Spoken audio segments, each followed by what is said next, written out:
Friends, GATE computer science algorithm की इस series में फ्रेंड्स हम आज करेंगे एसिम्प्टोटिक नोटेशंस। ठीक है, एसिम्प्टोटिक नोटेशंस जो कि एक इंपॉर्टेंट टॉपिक है गेट एग्जाम के लिए। Okay, so friends, asymptotic notations को डिस्कस करने से पहले कुछ बेसिक जो टर्म्स है मैं वो आपको बता देता हूं कि उनका पर्पस क्या है, उनका मतलब क्या है। ठीक है, first of all algorithm. What is the algorithm? Algorithm is just a logic. ठीक है, क्या है? एक लॉजिक है किसी भी प्रॉब्लम को सॉल्व करने का। ठीक है, it's just a logic that you implemented in some programming language. आप किसी प्रोग्रामिंग लैंग्वेज में क्या करते हैं? इम्प्लीमेंट करते हैं वो लॉजिक को। ठीक है, अब वो लॉजिक जो है वो किसी भी नेचुरल लैंग्वेज में भी लिखा हो सकता है। ओके, या कोई दूसरी जो भी आप नेचुरल लैंग्वेज यूज करते हैं उसमें लिखा हो सकता है और उसको आप किसी प्रोग्रामिंग लैंग्वेज में क्या करते हैं? इम्प्लीमेंट करते हैं। ठीक है, सो फ्रेंड्स, कुछ एल्गोरिदम की प्रॉपर्टीज भी होती है, like this is the step by step procedure. This is what? A step by step procedure. Okay, और एक तो प्रॉपर्टी ये हो गई कि ये स्टेप बाय स्टेप प्रोसीजर है। यहाँ पर इसका मतलब क्या हो गया फ्रेंड्स के लेट से मान लीजिए ये कुछ एल्गोरिदम के स्टेप्स हैं। Okay, first step is dependent. Okay, all steps are dependent to each other. एक स्टेप का आउटपुट जो है दूसरे स्टेप का क्या बन जाता है? यहाँ पर इनपुट बन जाता है। ठीक है, सो ये सारे जो स्टेप्स हैं एल्गोरिदम की आपस में एक दूसरे से डिपेंडेंट है। ठीक है, तो इसलिए हमने कहा कि ये स्टेप बाय स्टेप प्रोसीजर है।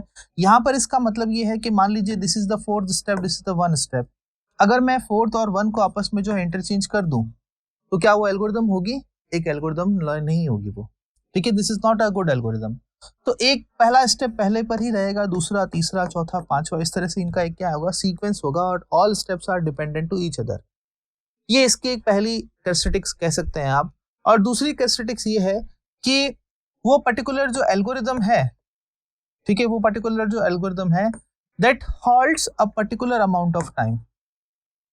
Halts a particular amount of time, इसका मतलब ये है कि किसी न किसी एक पर्टिकुलर टाइम पर आकर वो हॉल्ट हो जानी चाहिए। ऐसा नहीं कि उसका जो एग्जीक्यूशन है वो इनफाइनाइट टाइम तक एग्जीक्यूट हो रहा हो। ठीक है, इनफाइनाइट टाइम तक एग्जीक्यूट नहीं होना चाहिए। क्लियर? तो उसको हम कहेंगे क्या? एक एल्गोरिदम। नेक्स्ट है आपका प्रोग्राम। ऑब्वियसली बात है कि किसी न किसी एल्गोरिदम को आप प्रोग्रामिंग लैंग्वेज में इंप्लीमेंट करेंगे ही करेंगे, तो उससे हमारा क्या बन जाएगा? एक प्रोग्राम बन जाएगा। In implementation of algorithm is just called as the program and also called as the sequence of instructions. ठीक है, और डेटा स्ट्रक्चर्स हम ऑलरेडी डिस्कस कर चुके हैं। This is what a organization of data. ठीक है, हमारे डेटा का अगर हम प्रॉपर ऑर्गेनाइजेशन नहीं करेंगे तो उससे हम कोई इंफॉर्मेशन जो है वो रिट्रीव नहीं कर सकते हैं। That's why we need to organize a data to solve the particular problem. Next topic is what is a good algorithm. आप कब कह सकते हैं कि जो आपने जो एल्गोरिदम बनाई है वो एक अच्छी एल्गोरिदम है, एक एफिशिएंट एल्गोरिदम है? तो फ्रेंड्स, उसकी दो कंडीशन है। पहली कंडीशन है उसका रनिंग टाइम और उसका स्पेस। रनिंग टाइम, वो कितने टाइम में एग्जीक्यूट हो रही है, और मेमोरी में वो कितना स्पेस जो है वो ले रही है। These are the two factors जिसको हम जज करेंगे एक एल्गोरिदम की एफिशिएंसी के लिए। ठीक है, तो फ्रेंड्स बेसिकली अगर मैं स्पेस की बात करूं तो वो तो ज़्यादा जो है यूज में नहीं कह सकते हैं, क्योंकि आज जो स्पेस जो है कंप्यूटर में वो बहुत वास्ट होता है। ठीक है, हम बात करते हैं रनिंग टाइम की। तो रनिंग टाइम मान लीजिए इसमें यहाँ पर बेसिक कुछ प्रॉब्लम्स आती है। ठीक है, प्रॉब्लम्स क्या आती है कि जैसे मान लीजिए एक एल्गोरिदम है, प्रोग्राम है, और इस प्रोग्राम में मान लीजिए जो नंबर ऑफ डेटा सेट्स हैं, नंबर ऑफ इनपुट्स आप कह सकते हैं इनको, वो मान लीजिए 100 है। अब इस 100 डेटा सेट्स को एग्जीक्यूट करने के लिए आपको मान लीजिए एग्जीक्यूट करने के लिए 4 सेकेंड्स की रिक्वायरमेंट है। आपने इसको एग्जीक्यूट किया और टाइम निकाल लिया कितना? 4 सेकेंड। ओके, अब 4 सेकेंड में जो है ये जितने भी जो डेटा सेट्स हैं वो एग्जीक्यूट हो गए। ओके, सेम एल्गोरिदम है। अब मैं कहता हूँ कि 100 नहीं है, यहाँ पर 1000 है, तो हो सकता है कि कुछ टाइम बढ़े। ठीक है, 4 सेकेंड की जगह यहाँ पे 4.5 सेकेंड जो है एग्जीक्यूट होने के लिए लग जाए। फिर मैं कहता हूँ फ्रेंड्स कि 1000 नहीं है, 10,000 है, 1 लाख है, ऐसे ही डेटा सेट्स जो क्या होते गए? बढ़ते गए। तो क्या एक फिक्स टाइम हमारे पास में है? नहीं है। क्यों? क्योंकि डेटा सेट्स जो है वो क्या हो रहे हैं, उनको भी कोई पर्टिकुलर जो है अमाउंट नहीं है कि वो कितने हैं। We have infinite number of data sets. कितने भी यहाँ पे डेटा सेट्स हो सकते हैं, तो टाइम जो है वो हमारे पास में ग्लोबल नहीं आएगा। तो इसको जो है रिमूव करने के लिए, इस डिसएडवांटेज को रिमूव करने के लिए फ्रेंड्स हमने क्या किया, इस स्लाइड को मैं बाद में लेता हूँ, और हमने क्या किया friends, we use a generic method, ठीक है, हमने यहाँ पे एक मेथड लिया है, it's a mathematical approach to give the running time of the algorithm, that is called as the asymptotic analysis, asymptotic notation, ठीक है। सो यहाँ पर हम क्या करेंगे, जो भी एल्गोरिदम है फ्रेंड्स उसका हम जो है running time in the form of कुछ मैथमेटिक्स में देंगे, कुछ उसकी लिमिट होगी, ठीक है। और यहाँ पे क्या होगा फ्रेंड्स कि जो भी डिसएडवांटेज है, जो भी मैंने आपको बताया कि एक तो जो इनपुट है, ठीक है, इनपुट फिक्स नहीं रहता है, तो ये डिसएडवांटेज हमने यहाँ पे एसिम्प्टोटिक नोटेशन में रिमूव किया। और दूसरा जो डिसएडवांटेज है फ्रेंड्स वो क्या है कि जो भी हार्डवेयर और सॉफ्टवेयर भी जो है एल्गोरिदम की टाइम को जो है इफेक्ट करते हैं। एक एल्गोरिदम आप जो है बहुत ही स्लो कंप्यूटर पे आप रन कर रहे हैं और एक बहुत ही हाई प्रोसेसर का जो कंप्यूटर है उस पर आप रन कर रहे हैं, तो ऑब्वियसली बात है टाइम का कुछ ना कुछ जो है वहां पे मिसमैच होगा ही होगा। तो ये जो दो डिसएडवांटेज है, इन दोनों डिसएडवांटेजेस को हमने क्या किया, यहाँ पे एसिम्प्टोटिक एनालिसिस में रिमूव किया है, ठीक है। So this is called as asymptotic analysis. और अब इसके बेसिकली क्या होते हैं, हम तीन तरीके से जो है इनको इंप्लीमेंट कर सकते हैं। There are the three types. First is the big O, big omega and big theta. Big O का जो रिप्रेजेंटेशन है वो कैपिटल ओ है, ओमेगा का साइन ये ओमेगा है और थीटा को हम कुछ इस तरह से लिखेंगे, ठीक है। These are the three types of asymptotic notations, ठीक है। बेसिकली क्या है, it's a mathematical representation of the complexity. जो टाइम जो कॉम्प्लेक्सिटी है फ्रेंड्स, दो तरह की कॉम्प्लेक्सिटी, टाइम और स्पेस कॉम्प्लेक्सिटी, उसका हम मैथमेटिकल रिप्रेजेंटेशन दे रहे हैं इसके फॉर्म में, एसिम्प्टोटिक नोटेशंस के फॉर्म में। क्या क्या, बिगो, ओमेगा एंड थीटा। अब ये बिगो, ओमेगा, थीटा क्या है, इसको समझाने के लिए फ्रेंड्स मैं एक जैसे जो ये स्लाइड जो आई थी वो मैं आपके सामने डिस्कस करता हूँ। ये स्लाइड बेसिकली क्या कह रही है कि मान लीजिए हमारे पास में कुछ नंबर ऑफ जो है इनपुट इंस्टेंसेस है और यहाँ पर जो रेस्पेक्टेड जो टाइम लगा वो यहाँ पे लिया गया है। जैसे मान लीजिए इनपुट ए पर जो है 5 मिली सेकेंड का टाइम लगा, इनपुट बी पर जो है कुछ 3.5 मिली सेकेंड का टाइम लगा, यहाँ पर 4 मिली सेकेंड का टाइम लगा। ये जो भी टाइम लगा है उसके बीच में हमने एक ग्राफ प्लॉट कर लिया है रनिंग टाइम और जो है इनपुट इंस्टेंसेस के बीच में, ठीक है। तो ये दो जो ग्राफ जो है मैंने यहाँ पे एक ही ग्राफ को मैंने यहाँ पे प्लॉट कर लिया है, किसके बीच में, रनिंग टाइम और इनपुट इंस्टेंसेस के बीच में। तो आप देखें ये कुछ वेरिएशंस मेरे सामने आ रहे हैं। अब देखें आप इस पर्टिकुलर इनपुट पे सबसे मैक्सिमम टाइम लगा है, ये आप देख सकते हैं। तो ये हमारे एल्गोरिदम का कौन सा केस होगा फ्रेंड्स, वर्स्ट केस होगा, जहां पे मेरे को मैक्सिमम टाइम लगे, ठीक है, जहां पे मेरे को इनपुट जो भी डेटा सेट है उसको सॉल्व करने के लिए मैक्सिमम टाइम लगे, उसको मैं क्या कहूंगा, मेरा वर्स्ट केस, ठीक है। और ये जो डेटा सेट है फ्रेंड्स, ये वाला जो डेटा सेट है, इसमें आप देख सकते हैं कि सबसे मिनिमम टाइम लग रहा है। तो जहां पे मिनिमम टाइम लगे उसको मैं क्या कहूंगा, this is my a best case. ये कौन सा केस है मेरा फ्रेंड्स, ये बेस्ट केस है, ठीक है, this is my a best case, okay. And in between the average case and the worst case we in between the worst case and the best case we have the average case, ठीक है। जो average case की जो probability है friends वो पूरी ये यहां से लेके यहां तक है। ये पूरा जो एरिया है ये पूरा एवरेज केस का है। सिंपल, ये जो एरिया ये वर्स्ट केस का है और ये एरिया जो है वो बेस्ट केस का है। तो हम यहाँ पे ये फिक्स नहीं कह सकते हैं कि एवरेज केस ये होगा, ये होगा, ये होगा, ये होगा, ये होगा, ये होगा, कौन सा होगा, हम यहाँ पे फिक्स नहीं कह सकते हैं, ठीक है। So to find the average case is more difficult than the worst and best case. Average case को फाइंड करने के लिए हमें जो है ज्यादा डिफिकल्टी है बकायदा इसके वर्स्ट केस और बेस्ट केस के हिसाब से, ठीक है। It is more difficult, worst case is more difficult to find out, okay. So friends अब आपको समझ में आ गया होगा कि ये तीन केसेस जो मैंने आपके सामने डिस्कस किए, बेस्ट, वर्स्ट और एवरेज केस, ठीक है, ये क्या है। और इसी से रिलेटेड हमारे पास में तीन जो है एसिम्प्टोटिक नोटेशंस है वो मैं आपको सामने बताने जा रहा हूं। सबसे पहले बिग ओ नोटेशन जो आपको देगा एल्गोरिदम का वर्स्ट केस, ठीक है। और ओमेगा नोटेशन आपको देगा एल्गोरिदम का बेस्ट केस, ठीक है। और थीटा जो नोटेशन है वो आपको देगा एल्गोरिदम का एवरेज केस, ठीक है। इसके अलावा लिटिल ओ और लिटिल ओमेगा दो नोटेशन और होते हैं, वो मैं आपको आने वाली स्लाइड्स में डिस्कस करूंगा, ठीक है। सो सबसे पहले हम बात करते हैं फ्रेंड्स किसके बारे में, बिग ओ नोटेशन के बारे में, ठीक है, बिग ओ नोटेशन के बारे में। ओके, नाउ फ्रेंड्स, जैसा कि मैंने आपको कहा कि जो बिग ओ नोटेशन है वो आपको क्या देगा, एल्गोरिदम का वर्स्ट केस। क्या देगा फ्रेंड्स, वर्स्ट केस। और वर्स्ट केस बेसिकली क्या डिनोट करता है फ्रेंड्स, एसिम्प्टोटिक अपर बाउंड। क्या डिनोट करेगा, एसिम्प्टोटिक अपर बाउंड, कि वो अपर लिमिट जहां तक एल्गोरिदम की टाइम कॉम्प्लेक्सिटी जा सकती है उसके बियॉन्ड नहीं जा सकती है। तो वो अपर लिमिट जहां तक एल्गोरिदम की टाइम कॉम्प्लेक्सिटी जा सकती है वो क्या है हमारा big O notation, asymptotic upper bound and denotes the worst case of the algorithm. ठीक है, that means a big O notation always indicates the maximum time required by the algorithm. एक एल्गोरिदम कितना मैक्सिमम टाइम ले सकती है ये हमें कौन बताएगा, हमारा बिग ओ नोटेशन। ठीक है, और अब इसका जो है मैथमेटिकल रिप्रेजेंटेशन या मैं कहूं एक वर्बल डेफिनेशन हम देख लेते हैं। ग्राफ आपके सामने है और डेफिनेशन आपके सामने है। ठीक है, let's say we have the two function fn and gn. ठीक है, we have the two function fn and gn. fn और gn हमारे पास में दो फंक्शन है। fn is a function of your algorithm running time. जो fn आपका function है वो क्या है, एल्गोरिदम का रनिंग टाइम बता रहा है। and gn is some a limitation function that you are trying to relate your algorithm. ठीक है, gn वो फंक्शन है जो कि आपकी टाइम लिमिट या लिमिटेशन बता रहा है। It is arbitrary time complexity that you are trying to relate your algorithm.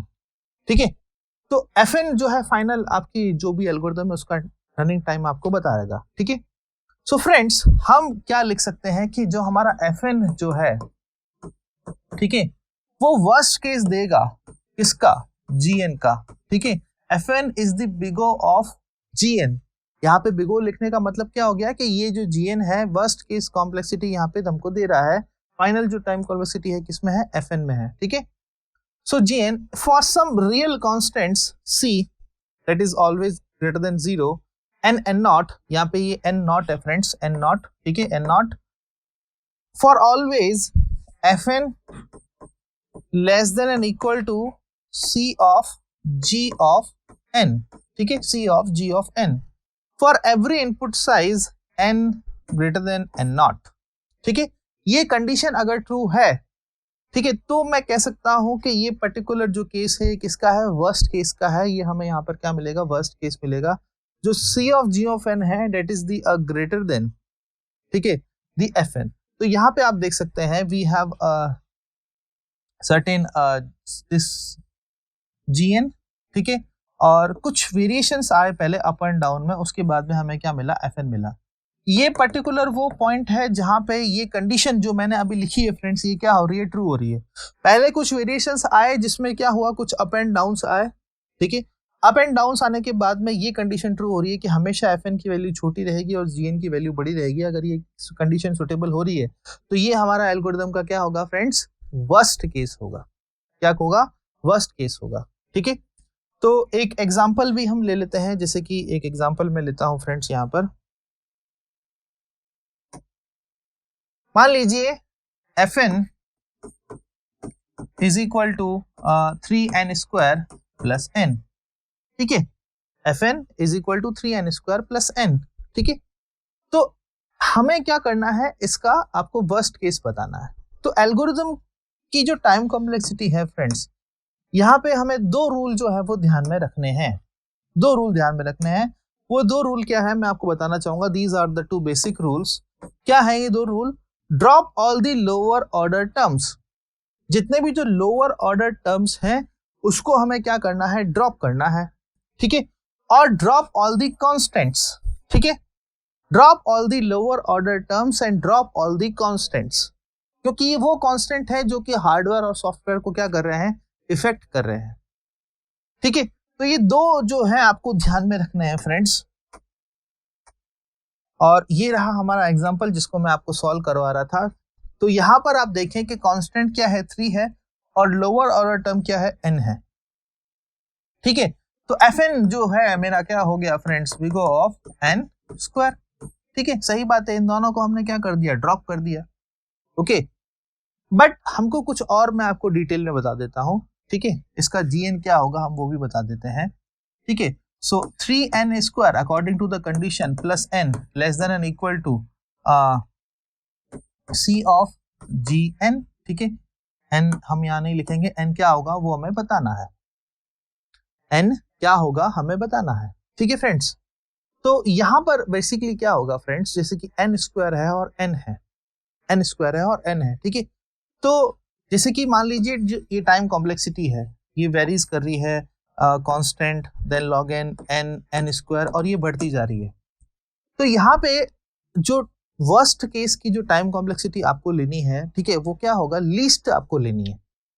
ऐसा नहीं सबसे हाईएस्ट टाइम कॉम्प्लेक्सिटी आप ले लें। अब हाईएस्ट टाइम कॉम्प्लेक्सिटी तो फ्रेंड्स बहुत कुछ होगी, ठीक है, वो बहुत अपर बाउंड तक जा सकती है। इसकी लीस्ट मैं कहूं, इसकी लीस्ट जो है वर्स्ट केस वो कितना होगा, एन स्क्वायर होगा। अगर एन में और एन स्क्वायर में कंपेयर करें तो क्या होगा, एन होगा, सॉरी एन स्क्वायर होगा।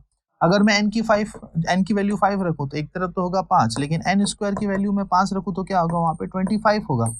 तो इसमें जो वर्स्ट केस में यहाँ पर लीस्ट कौन हो गया, एन स्क्वायर हो गया। मतलब एक तरह से जो मैं कहूँ कि वर्स्ट केस में जो है हमें यहाँ पर मैक्सिमम टाइम कॉम्प्लेक्सिटी नहीं लेकर मिनिमम जो है वर्स्ट केस लेना है, मिनिमम वर्स्ट केस लेना है, ठीक है। तो मैक्सिमम तो कुछ भी हो सकता है, एन क्यूब भी हो सकता है, एन 4 भी हो सकता है, कितने भी हो सकते हैं, लेकिन हमें क्या लेना है फ्रेंड्स, यहाँ पर लीस्ट लेना है, अपन को मैक्सिमम वर्स्ट केस नहीं लेना है, ठीक है। So 3n square plus n less than equal to C of like n square ही लेना है, ये n स्क्वायर, ठीक है। सो c की वैल्यू हम यहाँ पर कोई कांस्टेंट है हम रख सकते हैं, 3n square plus n less than equal to, मान लीजिए मैं 3 रखता हूँ तो 3n स्क्वायर। अब ये जो है बेसिकली ये बड़ा होना चाहिए, ये बड़ा होना चाहिए, ठीक है। तो यहाँ पे 3n स्क्वायर प्लस n है, तो इसको मैं थोड़ा सा बड़ा कर देता हूँ, मान लीजिए n, तो 4n स्क्वायर कर देते हैं हम इसको, ठीक है। ये हो जाएगा 4n स्क्वायर, ठीक है। तो इसको हम सॉल्व करते हैं तो n is equal to n less than equal to n square divide by n करता हूं तो कितना आया friends, 1 less than equal to n, या मैं लिख सकता हूं n greater than equal to 1। इसका मतलब क्या हुआ फ्रेंड्स कि मैं कब यहां पर लिख सकता हूं value fn is equal to big of n, कब लिख सकता हूं, कब, जब n की जो इनपुट है, जो हमारा n जो इनपुट है, डेटा साइज है, वो अगर 1 से बड़ा हो, 1 या 1 से बड़ा हो, 1 या 1 से बड़ा हो, मैं इस इक्वेशन की बात कर रहा हूं, ठीक है, 1 या 1 से बड़ा हो, और c जो हमारा कांस्टेंट है, c जो मेरा कांस्टेंट है वो 4 हो, तब ये कंडीशन जो है सुटेबल हो जाएगी, तब ये कंडीशन सुटेबल हो जाएगी, ठीक है।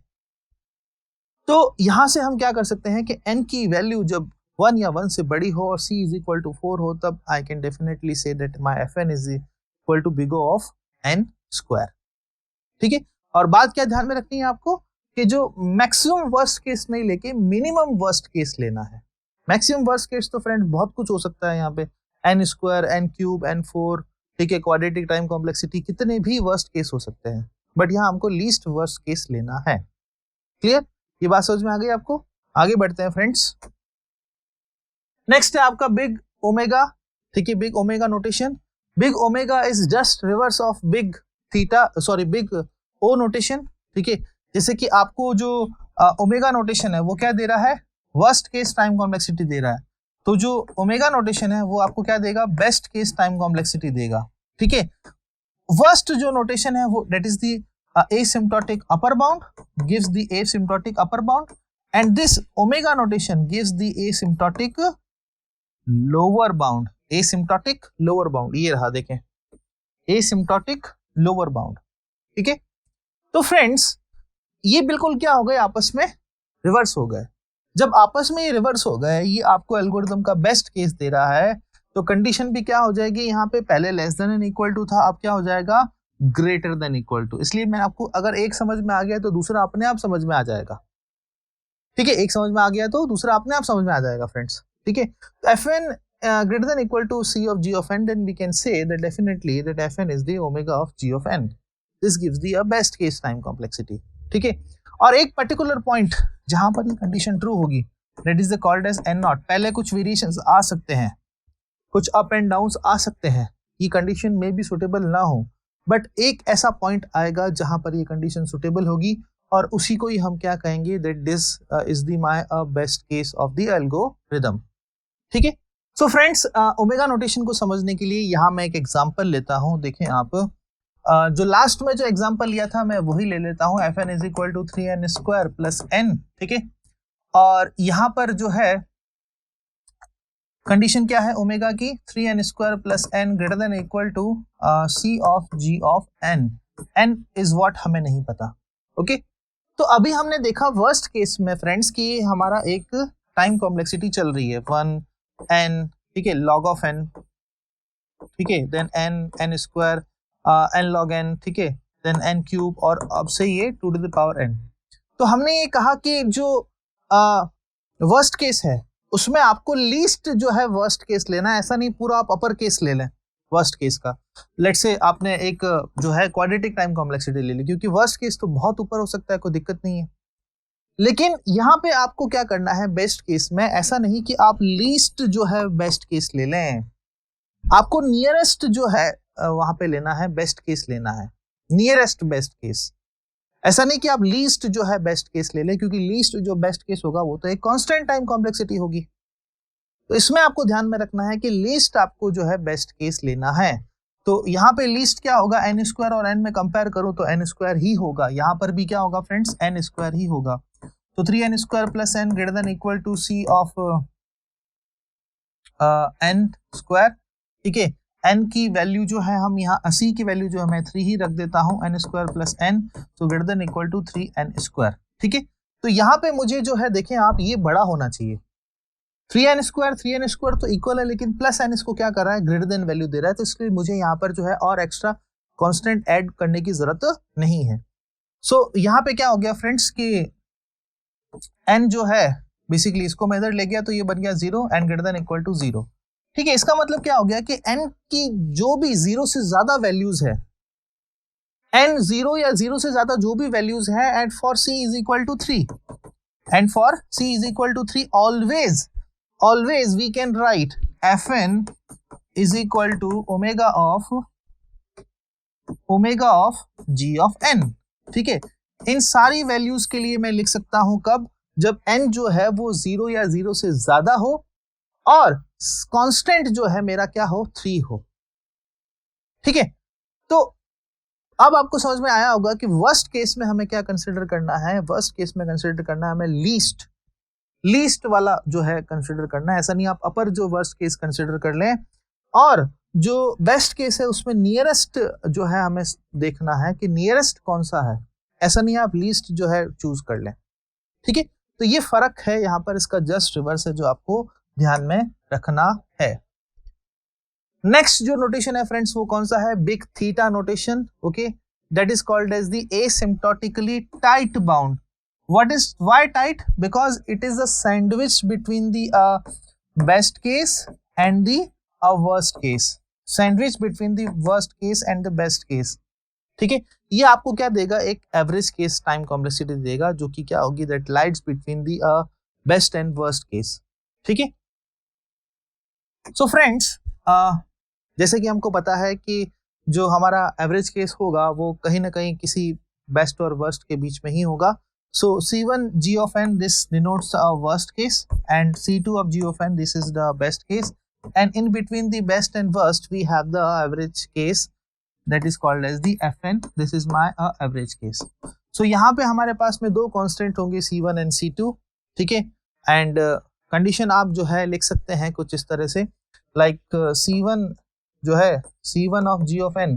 So friends, C1 of G of n, ठीक है, ये हो जाएगा less than and equal to Fn, ठीक है, and less than and equal to C2 of G of n, ठीक है। आप इस तरह से भी लिख सकते हैं, या फिर इसको इस तरह से भी लिख सकते हैं, C2 of G of n, ठीक है, greater than and equal to Fn and greater than equal to C1 of G of n। दोनों ही तरीके हैं, दोनों तरीके में जो भी आप लिखना चाहे लिख सकते हैं। My Fn, that is my average case time complexity, lies between the best and worst case, ठीक है। सो ये थे फ्रेंड्स 3 नोटेशंस जिसको हमने डिस्कस किया, और कुछ जो कॉमन जो एसिम्प्टोटिक नोटेशंस है वो मैं आपके सामने डिस्कस कर रहा हूँ, ठीक है। अगर कोई भी कांस्टेंट टाइम कॉम्प्लेक्सिटी होगी, जिसको मतलब कोई डेटा सेट के ऊपर डिपेंडेंट नहीं है, तो उसको हम लिखेंगे बिग ऑफ 1। 1 का मतलब ये है that takes a constant time complexity. अब कांस्टेंट टाइम कितना है, 2 सेकंड, 4 सेकंड, 5 सेकंड, वो हमें नहीं पता, ठीक है। Big of 1 denotes the constant time complexity. Logarithmic log n, linear n, quadratic n square, polynomial और algebraic the n to the power c, और exponential this notation where c is power n, c is greater than 1, ठीक है। तो ये कुछ common asymptotic notations हैं जो आपको बार बार एग्जाम में या जहां कहीं भी आप पढ़ेंगे आपको नजर आएंगे, ठीक है।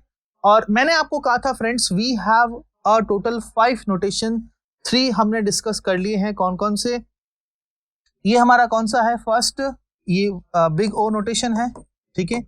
और ये है हमारा theta, okay, sorry omega, big omega notation, ठीक है। And this is the big theta notation. This gives the worst case of algorithm, best case of algorithm and average case of algorithm. और मैंने आपको कहा था कि 2 नोटेशन और है।